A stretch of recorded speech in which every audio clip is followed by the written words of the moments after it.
On the morning of October 30th, 1978, Ugandan tanks rolled across the Kagera River into northern Tanzania, carrying with them the arrogance and miscalculation that would ultimately destroy one of Africa's most feared dictators. Idi Amin Dada, the self-proclaimed Lord of all the beasts of the earth and fishes of the sea, believed this invasion would cement his legacy as Africa's ultimate strongman.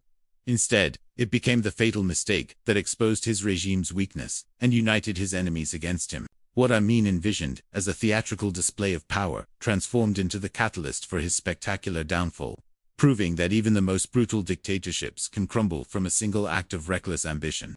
Idi Amin's journey to power began far from the presidential palace, in the humble surroundings of Nakasero Hill, Koboko, where he was born on May 30, 1928. Belonging to the small Kakwa ethnic group, young Idi received minimal education, leaving him functionally illiterate throughout his life. However, his towering physical presence, standing well over 6 feet tall, with commanding strength, made him impossible to ignore. In 1946, he joined the King's African Rifles, the British colonial military regiment, where his courage and physical prowess earned him steady promotions, despite his lack of formal education. He served in operations against Somali rebels and during the Momo uprising in Kenya, building a reputation as a loyal and intimidating soldier who followed orders without question. When Uganda gained independence in 1962, under Prime Minister Milton Obote, Amin emerged as the perfect military ally for the new leader. Obote recognized that Amin's loyalty and willingness to use force made him invaluable for consolidating power. By 1964, Amin had risen to captain, and by 1968, he commanded Uganda's army and air force.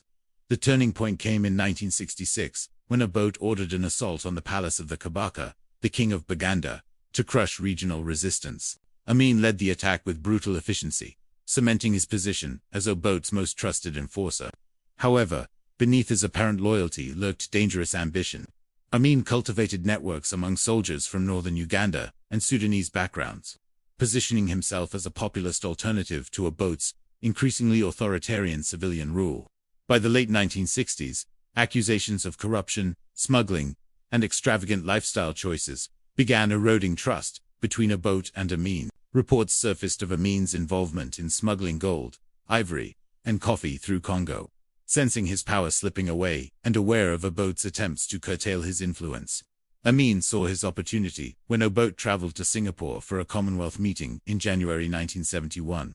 On January 25, Amin launched a swift military coup, seizing control of Kampala, while Obote remained stranded abroad. The coup was initially bloodless, and Amin justified his actions by accusing Obote of corruption and authoritarianism. Many Ugandans, tired of Obote's unpopular policies, initially welcomed the change.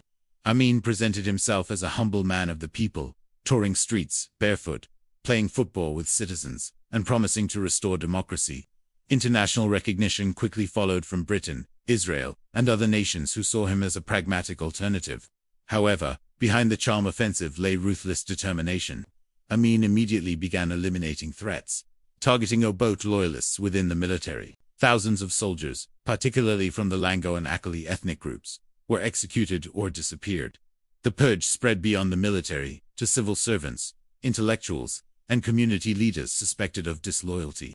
By 1972, Amin had created a police state enforced by the notorious State Research Bureau and Public Safety Unit, secret police organizations that became synonymous with torture and extrajudicial killings. Over his 8-year rule, an estimated 300,000 to 500,000 Ugandans lost their lives, with rivers like the Nile becoming dumping grounds for bodies.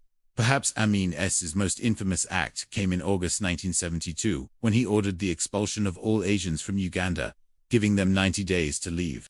He claimed God had appeared in a dream, instructing him to rid Uganda of foreigners, sabotaging the economy. Around 50,000 to 80,000 Asians, many who had lived in Uganda for generations, were forced to abandon businesses, homes, and property that Amin redistributed to supporters and soldiers. While initially popular with some Ugandans, this decision proved catastrophic. The expelled Asians had been the backbone of Uganda's economy, and their departure triggered massive economic collapse. Inexperienced soldiers and political allies failed to manage seized enterprises, leading to severe shortages, inflation, and poverty. Amin carefully crafted a larger-than-life persona. adopting grandiose titles and portraying himself as a Pan-African hero, an anti-imperialist champion. He sent mocking letters to Queen Elizabeth II and US presidents, declared himself the last king of Scotland, and held bizarre press conferences that fascinated and horrified the world. Initially enjoying good relations with the West, by 1972, Amin expelled Israeli advisors and turned to Libya's Muammar Gaddafi and the Soviet Union for support. His unpredictability eventually alienated almost everyone, leaving Uganda diplomatically isolated by the mid-1970s. For ordinary Ugandans, life became a nightmare of arbitrary arrests, disappearances, and economic collapse. Amin grew increasingly paranoid, staging frequent purges and executing former allies. His hostility extended to neighboring Tanzania, where President Julius Nyerere had granted refuge to Milton Obote and thousands of Ugandan exiles. The rivalry between Amin and Nyerere simmered for years before exploding in October 1978, when Ugandan troops mutinied near Tanzania and fled across the border. Amin blamed Tanzania for supporting rebels. On October 30th, he ordered a full-scale invasion, occupying the Kagera salient and proclaiming it annexed to Uganda. He believed this would rally nationalist support, intimidate Nyerere, and demonstrate military strength. Instead, it proved catastrophic. Ugandan soldiers looted, raped, and killed civilians, enraging Tanzanians and embarrassing Amin internationally. Nyerere responded decisively, mobilizing the Tanzania People's Defense Force and calling on Ugandan exiles to join the fight. Unlike Amin's undisciplined army, Tanzania's forces were organized and motivated. By late November, they had pushed Ugandan forces out and launched a full invasion of Uganda. The advance exposed the hollowness of Amin's military boasts. Years of purges, corruption, and favoritism had destroyed the army's effectiveness. Officers chosen for loyalty, rather than skill, commanded troops who often fled or surrendered. While Amin staged rallies and sought help from Libya and Palestine, nothing could stop Tanzania's advance. On April 11, 1979, Tanzanian and Ugandan rebel forces captured Kampala. Amin fled in disguise, first to Libya, then to Saudi Arabia, where he lived quietly under royal protection, until his death in 2003. Amin's invasion of Tanzania was disastrous, because he misjudged his enemy's resolve, exposed his military's weakness, united his scattered opposition, destroyed remaining international legitimacy, and triggered regime change.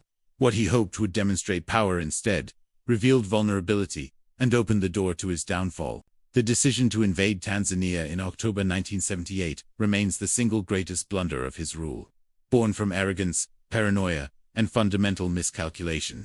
By April 1979, his reign of terror was over, proving that even the most brutal dictatorships can collapse from one reckless act of ambition. What other dictators fell due to single catastrophic decisions? Share your thoughts below, and tag someone who loves African history. Subscribe now for more untold stories of power, downfall, and lessons from history. Hit that notification bell because understanding the past protects our future. Your comment could spark important conversations today.